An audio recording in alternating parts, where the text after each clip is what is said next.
Welcome to the Slop Farm. Enjoy the video. You begin by creating the essential assets, backdrop, player sprite, and a collision layer so you can test mechanics immediately. Once created, set sprite origins and sizes to match the backdrop. This prevents mismatched collisions. Make sure to enable when green flag clicked events for initialization. Connect the player to basic movement now, arrow keys or WASD, and a simple gravity variable. This first step gives you a visible world to iterate on and lets you prove your core loop works. Now you expand mechanics. Implement collisions either with tile maps or touching color checks so movement feels solid.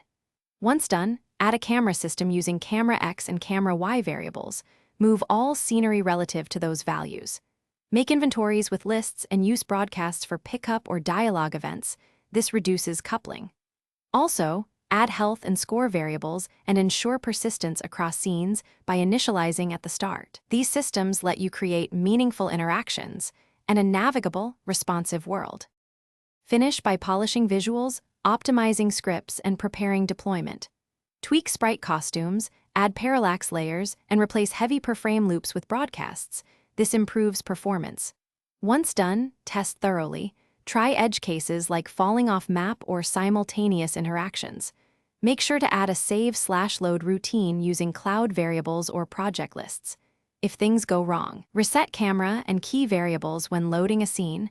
This single step fixes most stuck or invisible objects. Export.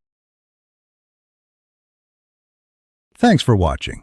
Consider subscribing if we helped you today.